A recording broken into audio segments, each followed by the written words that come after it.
इस दशक के शुरुआत में भी किशोर दा ने एक से एक नायाब गाने दिए, इसको भुलाया नहीं जा सकता। किशोर कुमार साहब को कई गाने के लॉसेज हुए, कई गाने उनको मिले नहीं। 73 के बाद फिर रफ़ी साहब का जलवा दिखाई देने लगा था। एक तो लक्ष्मीकांत प्यारेलाल ने तय कर लिया था कि इस गाने को भी वो रफ़ी साहब से गवाएंगे, मगर रफ़ी साहब को ना जाने क्या लगा इस गाने में, जाने क्या महसूस हुआ इस गाने के लिए। रफ़ी साहब ने कहा नहीं, ये गाना किशोर दा ही गाएंगे। दोस्तों, ये वो गाना था जिसके विरोध में कई दिग्गज उठ खड़े हुए थे। रफ़ी साहब ने हौसला दिखाया, सामने आए।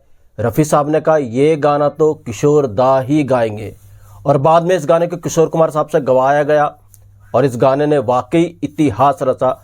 ऐसा गाना रफ़ी साहब ने कहा किशोर कुमार साहब को देने के लिए जिस गाने का आज तक कोई तोड़ नहीं है।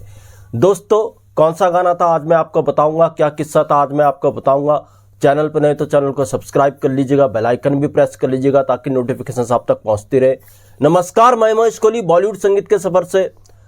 दोस्तों, अगर 50s की बात करें तो रफ़ी साहब का एक तरफा ये दौर रहा है, ये दौर रफ़ी साहब के नाम रहा है। किशोर कुमार साहब भी इस दौर में काम कर रहे थे, एक्टिंग वो ज़्यादा कर रहे थे, एक्ट वो ज़्यादा कर रहे थे फिल्मों में, मगर ऐसा नहीं था कि किशोर कुमार साहब को गाने नहीं मिल रहे थे। किशोर कुमार साहब भी एक से एक गाने इसी युग में दे रहे थे। कोई हमदम न रहा। और यही वो दौर था जब रफ़ी साहब की आवाज़ किशोर कुमार साहब पर भी पिक्चराइज हुई। अजब है दास्तां तेरी ऐ जिंदगी। तो ऐसे ही चल रहा था 50 का दशक, अच्छा खासा रहा रफ़ी साहब के नाम। 60 के दशक में 69 से पहले की बात करेंगे, इस दशक के शुरुआत में भी किशोर दा ने एक से एक नायाब गाने दिए, इसको भुलाया नहीं जा सकता।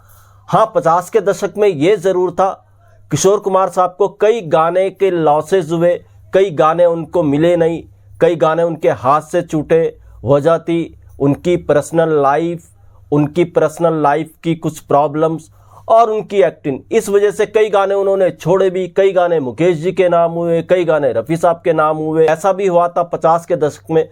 मगर 60 के दशक के शुरुआत में किशोर कुमार साहब ने अच्छे खासे गाने दिए, लक्ष्मीकांत प्यारेलाल साहब ने उन्हें अच्छे खासे गाने दिए।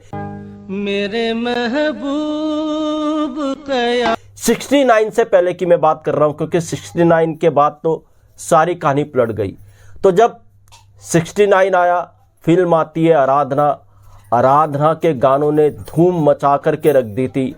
और यहाँ से किशोर कुमार साहब को एहसास हुआ कि उनको प्लेबैक सिंगिंग पर ही ध्यान देना है। और इसके बाद तो किशोर कुमार साहब ऐसे प्लेबैक सिंगर बन के उभरे, हर प्रोड्यूसर चाहता था कि उनकी फिल्मों में किशोर कुमार साहब गाएं, हर एक्टर चाहता था किशोर कुमार साहब की आवाज़ उन पर पिक्चराइज हो।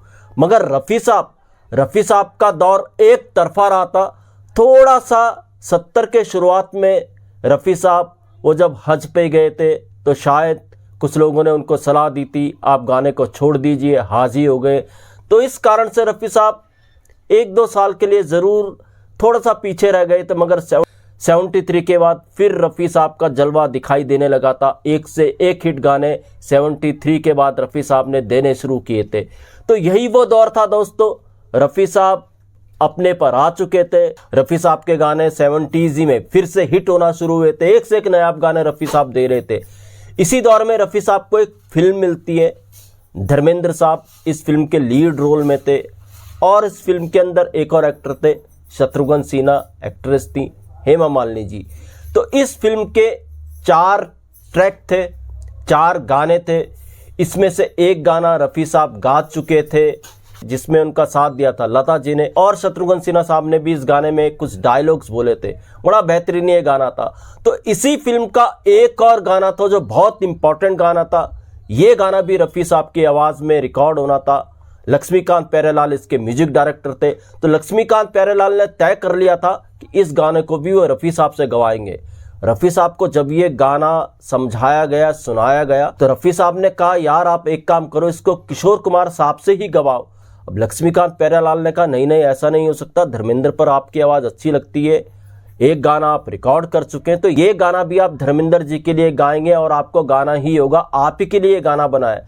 मगर रफ़ी साहब को ना जाने क्या लगा इस गाने में, जाने क्या महसूस हुआ इस गाने के लिए। रफ़ी साहब ने कहा नहीं नहीं नहीं, ये गाना किशोर दा ही गाएंगे, किशोर कुमार से गाना गवाओ। लक्ष्मीकांत प्यारेलाल मानने को तैयार नहीं, रफ़ी साहब के पीछे पड़ गए, नहीं रफ़ी साहब ये गाना आपको ही गाना है, धर्मेंद्र पर एक गाना तो आपका पिक्चराइज होगा, तो क्यों ना दूसरा गाना भी आप ही का हो, आप ही इसी गाने को गाइए। मगर रफ़ी साहब अड़ गए, वो ये गाना नहीं गाएंगे, किशोर कुमार साहब को ये गाना दे दीजिएगा।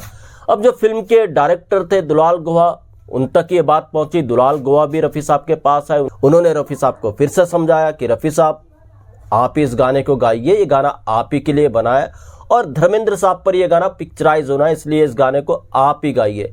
रफ़ी साहब माने नहीं, अड़ गए, नहीं नहीं ये गाना किशोर कुमार साहब ही गाएंगे, किशोर कुमार से ये गाना गवाइएगा।